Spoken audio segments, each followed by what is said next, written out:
Coming up on this Thursday edition of Newsline at noon, President Beck wins a promise from German Chancellor Angela Merkel that Berlin will support Seoul's preparations for reunification with North Korea. An urgent UN Security Council meeting will be held to discuss Washington's proposal to punish North Korea for firing 2 ballistic missiles on Wednesday. Plus, the government draws up a to-do list involving more than 50 areas to scrap unnecessary regulations. These stories and more on Newsline at noon.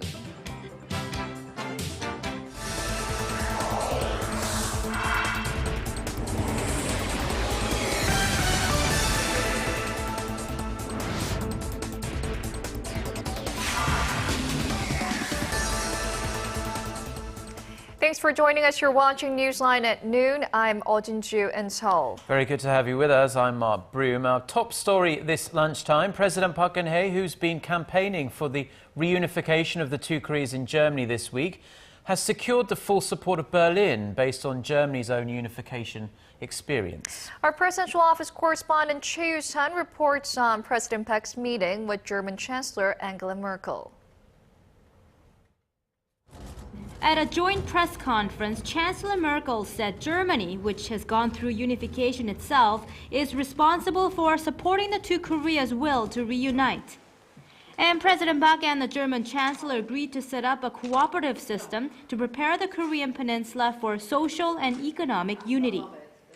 독일이 갖고 있는 통일에 대한 어떤 경험, 또 지식 이런 것을 참고로 해서 우리 한반도에서도 평화 통일을 이루기 위해서 어떤 준비를 해야 할까 하는 것을 여러 가지로 구체화해 나가고자 합니다.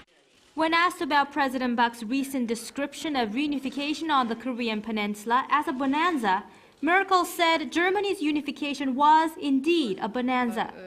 Coming from the communist East herself, Merkel said she witnessed the lives of more than 17 million East Germans change for the better after the fall of the Berlin Wall.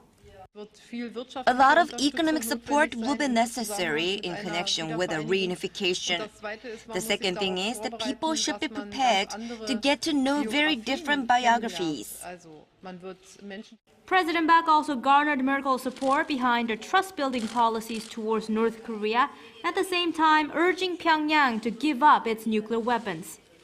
On the economic front, the 2 leaders agreed to expand cooperation between the 2 sides' small and mid-sized firms in vocational training and science and technology.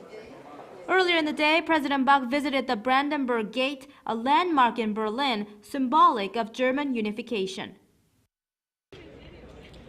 Behind me is the Brandenburg Gate, which President Park visited earlier on this Wednesday. She'll continue with her reunification campaign here in Germany this week by meeting with former officials who are at the center of German unification and by laying out her reunification policies during a speech in Dresden. Choi Yoo-sun, Arirang News, Berlin. North Korea has blasted President Park for emphasizing the importance of denuclearizing North Korea at the Nuclear Security Summit in The Hague that wrapped up earlier this week. A spokesperson from the regime's committee that deals with unification said Thursday that President Park's remarks were, quote, thoughtless and ignorant, and that she should watch what she says if she really wants to improve inter-Korean relations. The harshly worded comments mentioning President Park directly by name are the first since Pyongyang had agreed to stop cross-border slandering. The South Korean government says it regrets the disrespectful remarks. It also said Pyongyang should understand that President Park was not trying to slander North Korea. The United States has called an urgent UN Security Council meeting to seek ways to punish North Korea for its latest ballistic missile firings. U.S. Congress will also consider North Korea sanctions legislation in May. Hwang Jie has the details. The UN Security Council will hold discussions Thursday on ways to punish North Korea for its latest ballistic missile launches. The request for a special meeting came from the United States after Pyongyang test-fired 2 medium-range Nodong ballistic missiles into the EC. On Wednesday, Deputy U.S. State Department spokeswoman Marie Harf said Washington is already in talks with other members of the UN Security Council and its allies and partners to take appropriate measures against the North for its latest provocation. But those are choices the North Korean government has to make. And we've been clear that the sanctions, the diplomatic isolation, the economic isolation, the political isolation, that will all continue as long as they don't. She went on to emphasize the U.S. takes Pyongyang's latest military posturing seriously since it clearly violates UN Security Council resolutions banning the nation from any ballistic missile launches. In a related move, U.S. Congress will also consider North Korea sanctions legislation in May. Representative Ed Royce, chairman of the House Foreign Affairs Committee, unveiled the schedule as he addressed a congressional hearing on North Korea's human rights abuses. Roy said his committee will do all it can to hold the North Korean leader and his aides responsible for crimes against humanity. 황지혜, 아리랑 뉴스.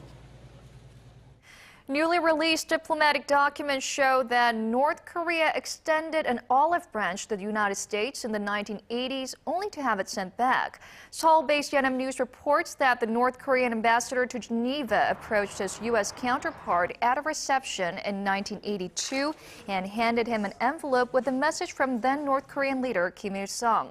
The letter was promptly returned the next day, still sealed. While the content of the message are not known, it's believed it was an attempt by Pyongyang to improve its ties with Washington.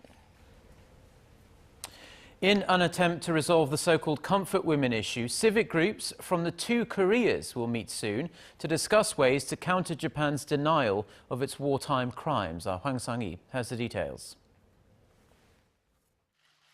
In a rare show of cooperation, civic groups from the two Koreas will seek ways to demand Japan issue an official apology for its wartime sexual enslavement of women in the early 20th century. The Seoul-based Korean Council for the Women drafted for military sexual slavery by Japan said Thursday that it will meet with a North Korean civic group at the end of this month in the Chinese city of Shenyang. Around 200,000 women, mostly Korean, were forced to serve the Japanese military during the Second World War, and many are still waiting for a heartfelt apology from Japan. The planned conference will be the first time in 8 years for the Koreas to put their heads together on the matter. An official at Seoul's Unification Ministry said the South Korean civic group proposed to counter Japan's ongoing denial of its wartime crimes together, and that the North agreed.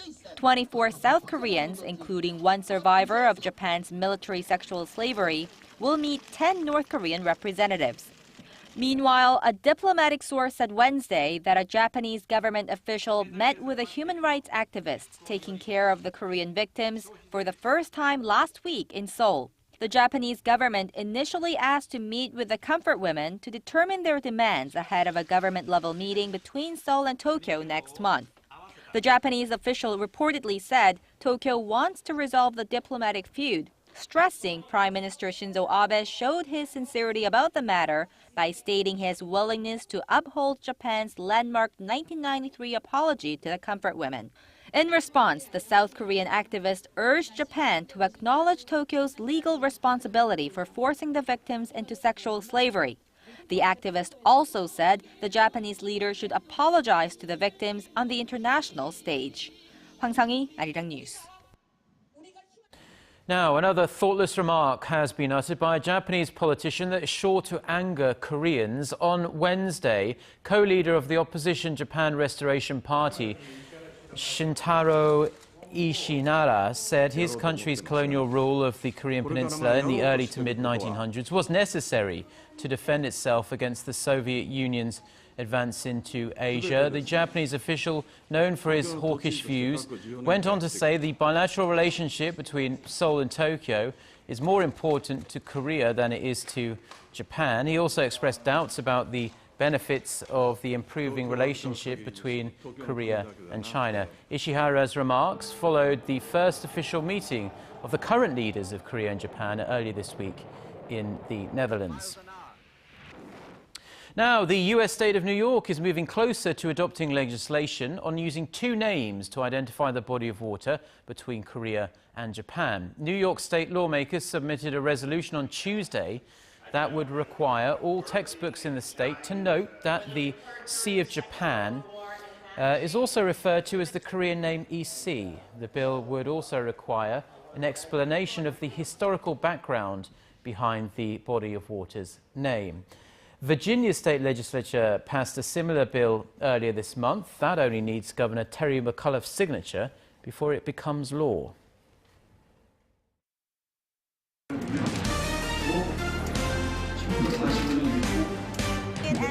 Stay up to date on the latest news out of Korea. Connecting to our team of reporters about the issues that matter to Korea. On air, on your mobile, online. Find out more about Korea on NEWSLINE at noon with Mark Broom and Jin Ju. I'm Jin Ju. Market researcher, strategy analytics, said Thursday that LG Electronics. The Korean government is wasting no time in its push to cut out the red tape it says is slowing down economic growth. The Deputy Prime Minister convened a meeting this morning and picked out dozens of regulations that will either be amended or abolished completely in the coming months. Our Kim Ji-an reports. The government is speeding up its deregulatory reforms. Finance Minister Hyun Oh-seok presided over the first ministerial-level meeting on the matter Thursday to inspect, evaluate, and come up with follow-up measures to President Park Geun-hye's three-year economic innovation plan. They started with the recommendations proposed during working-level talks held earlier this week and pinpointed 52 regulations that could be improved, including one that would ultimately allow for the operation of food trucks. Hyun said 41 of the regulations can be addressed immediately, with 27 of them to be amended in the first half of this year. Regulations that could be amended by administrative or in-house measures should be completed and ready to take effect by April. Regulations that require legislative amendments, let's get them done by the end of June. Hyun said the ministry will work with other related ministries and propose supplementary measures to minimize possible side effects that may arise during the deregulatory process. One surrounds restrictions on the online gaming industry that were implemented due to the rising rate of addiction. The Finance Ministry, along with other ministries, will conduct research on the matter to come up with guidelines. A task force will be launched to find ways to promote the country's service sector, particularly in the finance, education, medical, broadcasting, and tourism areas. The Korea Society for Regulatory Studies estimates that around 200,000 new jobs will be created through deregulation in the medical and education sectors alone. The ministry is also going to be gathering opinions and recommendations from the public on economic innovation through a portal site. Kim Ji-an, Arirang News. Korean cars accounted for nearly 9% of the auto market in China last year, the highest level ever. But they're aiming to expand their presence there even more, with Hyundai Motor announcing plans to build a fourth factory in China. Our Song Ji-san reports. Korea's two largest automakers logged a record 8.8% market share in China last year. That consolidates the Hyundai Kia Automotive Group as the third biggest auto brand in China.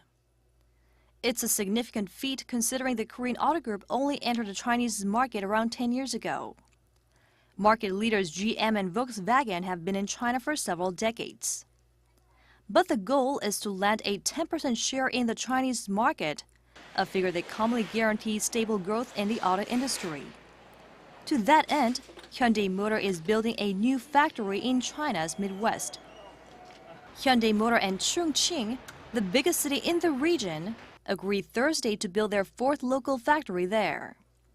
That means additional production of 300,000 cars a year, and with Kia Motors' 3 local factories, their combined production will now exceed 2.3 million cars a year.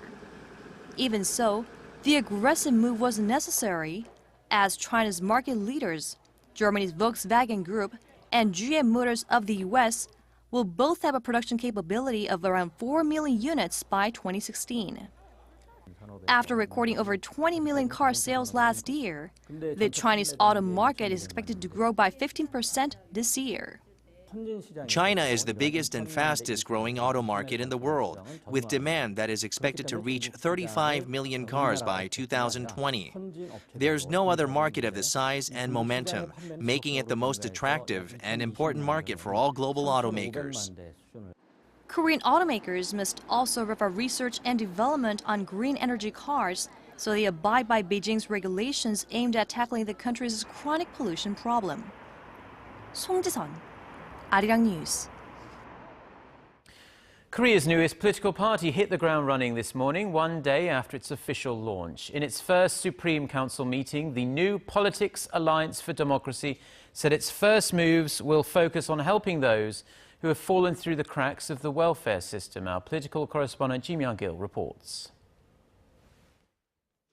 화이팅! 화이팅! 지방선거 승리와 후반교체 화이팅! The New Politics Alliance for Democracy Party set sail this Thursday with the opening of its first Supreme Council meeting. The new opposition party's co-leaders Kim Han-gil and An Chol-soo said their focus is on the people. Our New Politics Alliance's first priorities will be enhancing the people's livelihoods. Our first lawmaking activities will be devoted to revising 3 existing welfare bills.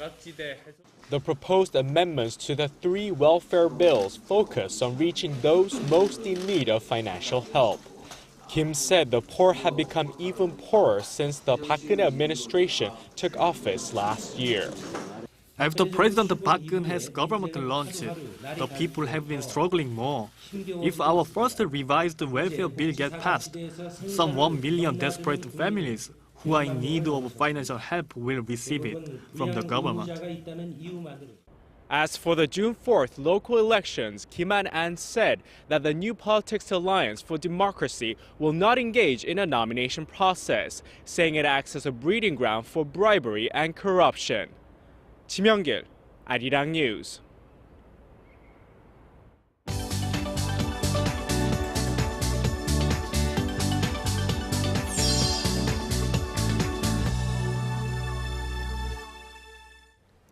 Now we're going to get a look at some of the international headlines we're following at this hour. We're going to join our Eunice Kim, who's standing by at the news center there. Hello, Eunice.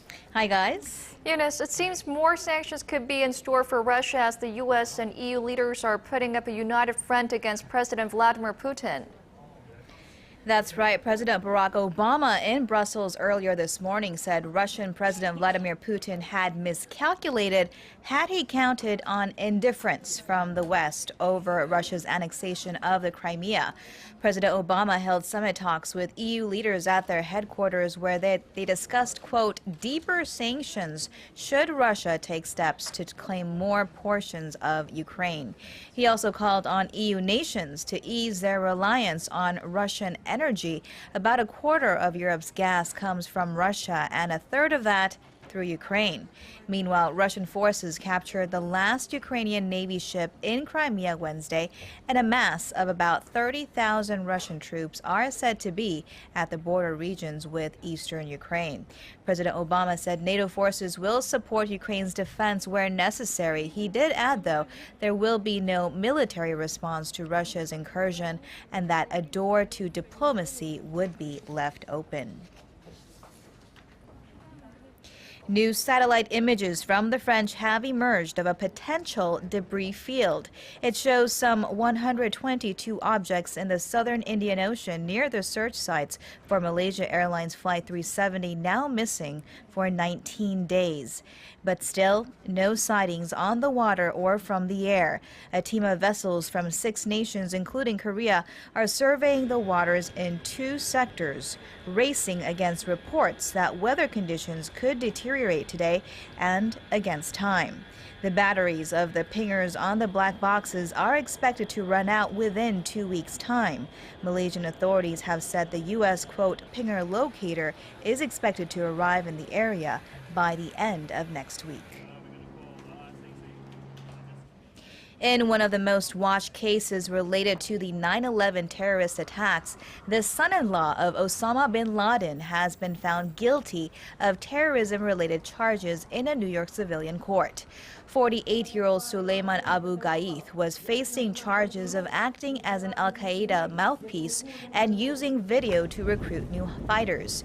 He was convicted of conspiring to kill Americans and providing material support to terrorists, among others. It took jurors a little more than a day to reach the verdict. The Muslim cleric faces life in prison and sentencing is scheduled for September 8th.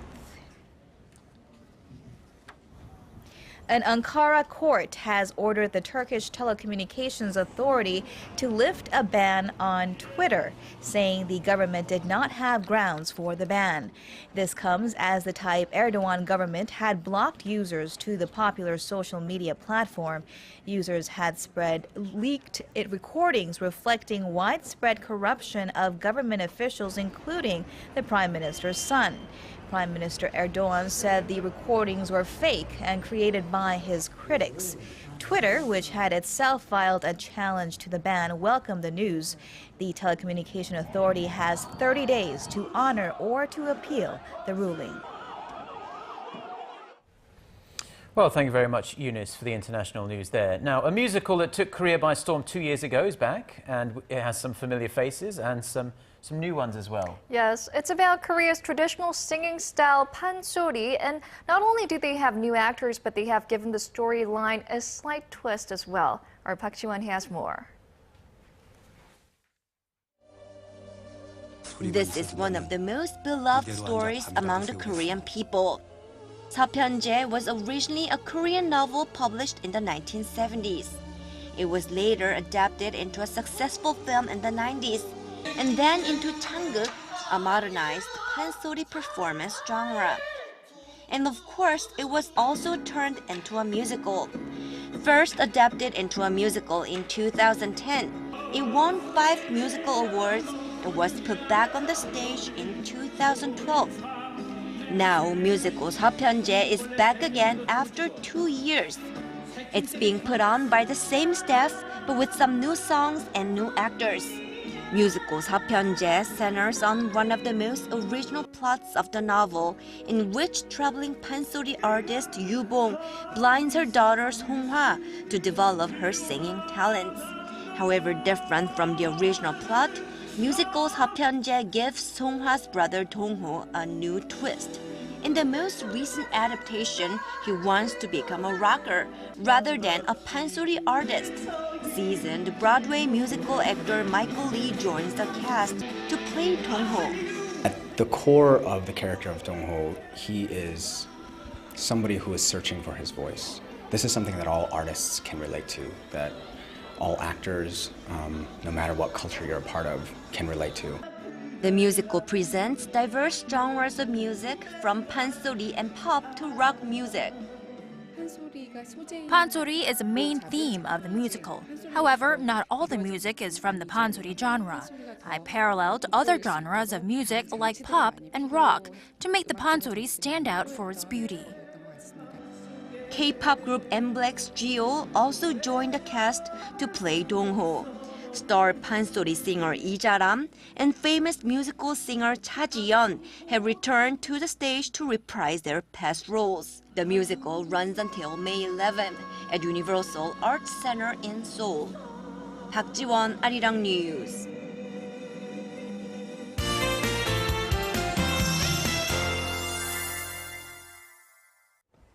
Well, it's going to be even warmer than it was yesterday across the regions. Temperatures in most areas will hover around 20 degrees Celsius in the afternoon, and the daytime highs in Daegu will soar to 25 degrees Celsius, making it feel more like May than March. And we'll have dazzling spring sunshine all day long, which will make it feel a bit warmer than the actual numbers. But please do notice that the level of dust particles could be slightly higher in some regions. So overall, it's going to be quite warm today. And let's see if the temperatures will continue to rise. Well, it will be another warm and sunny day tomorrow, but we have nationwide rain in store on Saturday, which will drag down the temperatures a few notches. But readings should continue to remain mid to upper teens. So do keep that in mind. And here are the readings for today. The afternoon high in Seoul will jump up to 21, and Daegu and Gwangju should top out at 25 and 22,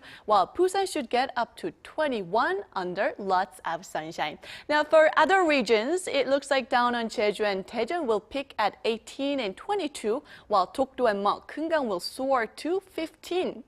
Well, that's all for me today, and hope you have a wonderful rest of the day.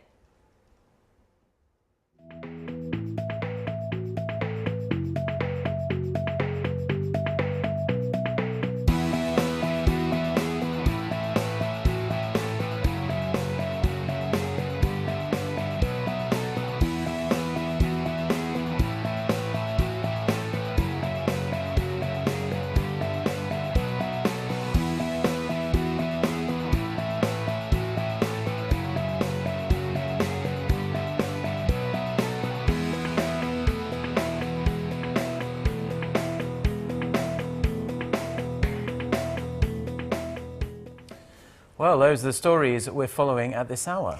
Mark and I will be back at the same time tomorrow. Thank you for watching.